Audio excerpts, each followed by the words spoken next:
大家好，欢迎来到本期的影视独家深度解析。邓恩熙相亲这个词条突然引起不少网友关注。乍一看，很多人第一反应都是，难道邓恩熙真的被安排去相亲了？但如果把节目背景和花开锦绣的宣传安排放在一起看，答案其实非常清楚，这并不是现实生活中的相亲，而是综艺节目为剧集宣传特别设计的互动环节。据公开报道，8月中旬前后，邓恩熙与丁禹兮为了宣传花开锦绣，参加《你好星期六》七夕特别节目。七夕本身就与爱情、心动、搭档等元素高度相关，因此节目设置相亲、心动选择等游戏环节并不意外。真正有意思的地方反而在于两人的互动非常自然，节目里的他们并没有一直刻意制造所谓甜蜜名场面，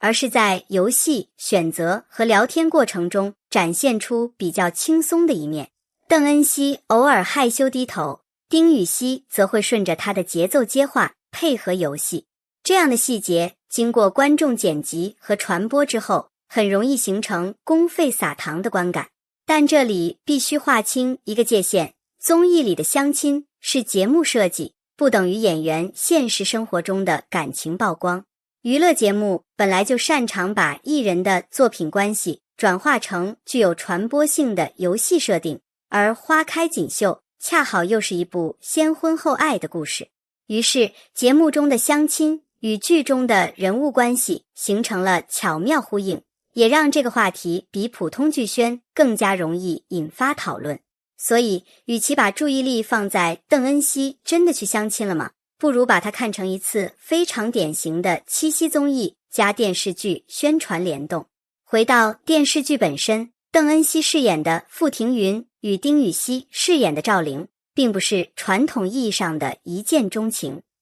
两人的关系起点甚至可以说有些现实，债务、利益、家族处境以及生存压力，把原本不同世界的两个人绑到了一起。赵灵表面豪爽直接，却拥有复杂身世，傅庭云则从世家贵女逐渐经历人生巨变，被迫摆脱过去熟悉的生活方式。两个人最初合作并不是因为爱情，而是因为各自都有不得不面对的问题。这也是花开锦绣比较吸引人的地方。如果一开始就是男女主互相心动，那么后面的感情发展其实很容易落入套路。但假夫妻这个设定让两人必须先学会合作，再逐渐理解彼此。他们一起面对危险，一起做决定，也一次次在利益和信任之间进行选择。感情不是突然出现，而是在共同经历中慢慢积累。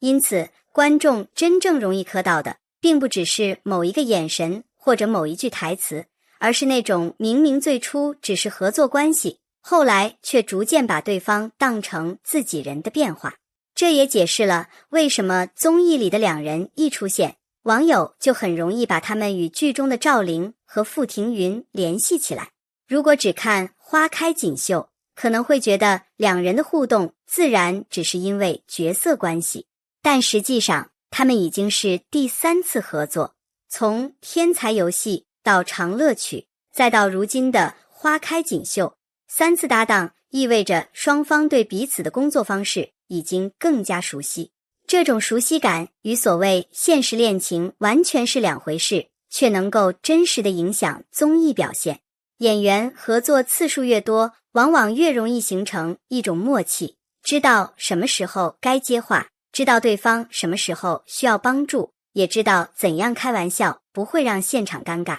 因此丁禹兮和邓恩熙在综艺中的互动看起来没有那么用力，反而更容易让观众觉得舒服。此前两人在相关活动中的花语互动也曾引起讨论。丁禹兮用比较幽默的方式形容邓恩熙，邓恩熙则把丁禹兮比作向日葵，认为他能够给身边的人带来力量和温暖。这样的交流之所以容易传播，并不是因为一句话有多么惊天动地，而是因为它呈现了两个人比较轻松的相处状态。更值得关注的是，片场相关信息也曾提到两人的工作投入度。对于演员来说，真正能够支撑长期合作的，并不是综艺上的几个甜蜜镜头，而是拍摄过程中的专业程度、沟通效率以及对角色的理解。所以，所谓三搭默契，更应该理解为长期合作积累出来的工作化学反应，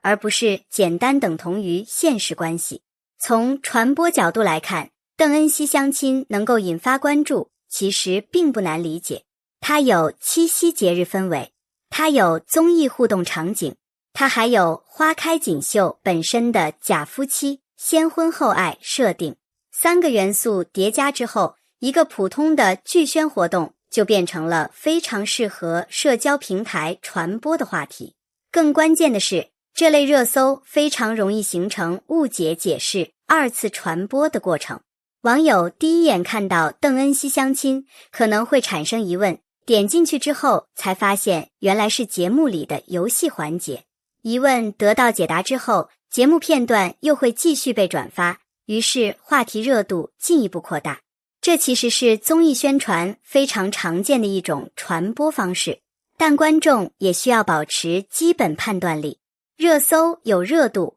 不代表热搜标题中的字面意思就等同于现实事实。尤其是娱乐圈话题，标题经常会采用更加抓眼球的表达方式，而完整节目内容、官方信息和上下文才是判断事情性质的重要依据。因此，邓恩熙相亲可以看，可以讨论，也可以觉得好玩，但没有必要进一步延伸成未经证实的现实感情猜测。这次综艺相亲最大的意义，或许并不是让观众讨论两位演员到底有没有关系，而是成功把大家的注意力重新带回花开锦绣。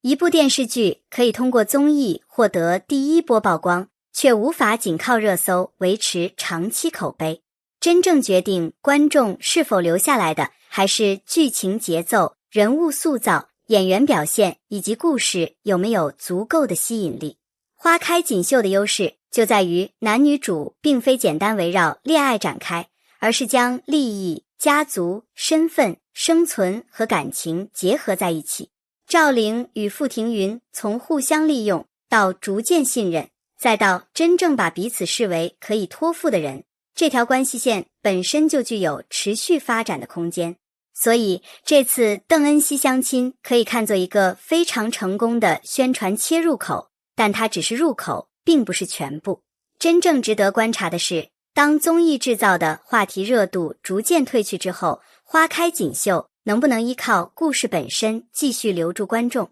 丁禹兮与邓恩熙第三次合作，能不能让观众看到与前两次不同的化学反应？而傅庭云与赵灵最终能够走到什么程度，也许才是这场热搜之后最值得讨论的问题。最后也想问问大家，你看到邓恩熙相亲这个热搜时，第一反应是什么？你觉得丁禹兮和邓恩熙第三次合作的默契感怎么样？花开锦绣里的赵灵和傅庭云是不是你喜欢的先婚后爱类型？欢迎把你的看法留在评论区。感谢大家看到这里。如果你喜欢这类娱乐热点与影视剧深度解析，别忘了点赞、关注和订阅。我们下一期继续聊更多有趣的话题。谢谢大家，我们下期再见。